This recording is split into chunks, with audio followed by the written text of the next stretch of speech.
Hi you guys, welcome back to my channel. I have a super fun video for you guys today. I'm gonna teach you how to draft the pattern for an item of clothing based on something that you already own. So today we're gonna be drafting a pair of toddler pants. I went into my son's closet and took out my favorite pair of pants that he owns. So we are gonna try to recreate them so I can make him a ton more pairs. This process is super simple. If it's your first time drafting a pattern, pick an item of clothing that is quite simple and doesn't have anything like darts and doesn't use stretch fabric. Ideally, a pair of pants like this is perfect. So all you're gonna need to complete this project is the item of clothing that you wanna draft the pattern for, trace paper. I have a trace paper roll that I really like using to draft all my patterns, a ruler, a pen or pencil, some cheap fabric you're okay with scrapping, scissors.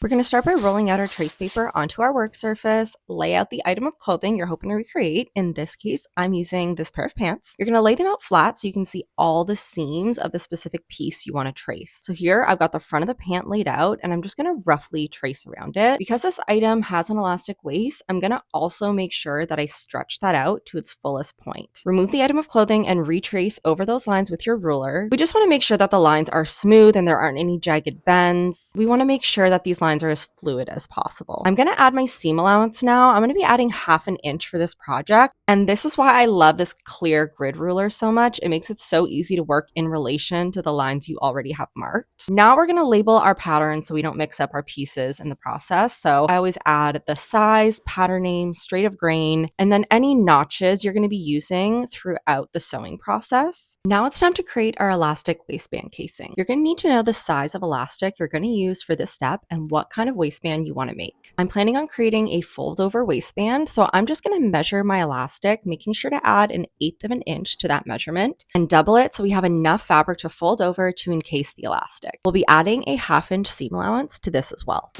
Now, all you need to do is repeat this process for your back pant piece. And once we have both of our pattern pieces drafted, we are going to true our seams. Okay, so now we have our front pattern and our back pattern, and now we have to start with the process of truing our pattern pieces. Essentially, that just means making sure they actually fit together, because you'll draft the front pattern, you'll draft the back pattern, and then if you don't true your seams, your side seams might not be the same length, everything is kind of wonky, so we just need to make sure that things match up. We do this by layering the pattern pieces on top of each other, and that's where having trace paper is wonderful for pattern making and kind of essential in my opinion. So you're going to layer them on top of each other. It doesn't matter which one goes on top, but we're always going to start at the waist and move downwards. So you're going to start at your waist point at your side seam and move your way down. Chances are your seams will not completely match up, and that's totally fine. We are going to split the difference. So you're going to mark the middle of whatever that line is and mark it on each of your pattern pieces. Next, we're going to do the same thing from that crotch point. We're going to go down the inner side seam and again, mark the difference. Now you have all your marked difference lines and we are going to expand the pattern accordingly. So redraw your lines to make sure that the pieces are now the new proper length, and we are going to true it all over again to make sure 100% that all of our seams match up. Once we know that our seams have matched up, you can go back and add in a couple notches. These are just used in your pattern to make sure that once it's cut out in fabric, when you're working on it, you know that this is where they should be matched up. That way you don't have too much fabric bunched up at the top of your seam versus the bottom.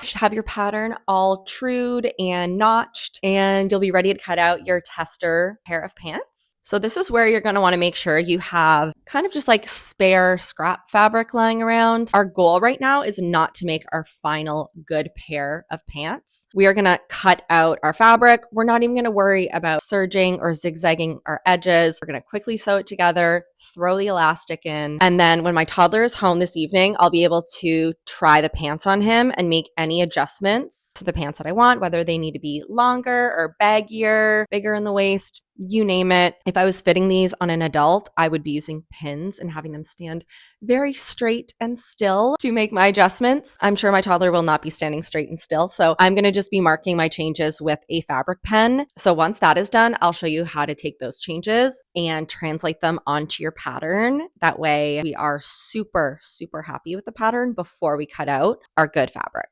Okay, I've got the toddler pants, you guys. Again, these practice ones, you should just be able to whip out super quickly. We're not getting fussy with them at all. All I have left to do is add in the elastic. So I'm gonna fold it over, top stitching, and leaving about an inch or so gap. So I have room to fish my elastic through. So yeah, let's go do that. We have our elastic in. Even though these are like our ugly practice pair of pants, having the elastic in makes such a difference. Like you can really see the design kind of come to life. And if I compare the two, the silhouette seems to be pretty similar. So we shall see. Okay, went ahead and tried the pants on my toddler and they actually fit almost perfectly. What you're going to want to do when you're fitting your item of clothing is just mark the areas that need to be taken in with pins. If things need to be let out, then you can cut along the seams, add just like a scrap of fabric in to bridge that gap and like pin it in place. And then you can redraw your side seam. The only changes I ended up needing to make for this item were that the side seam was leaning a little bit towards the back and I want it to be straight. So I redrew my side seam on the side of my pants. And then also the length the way it was is perfect.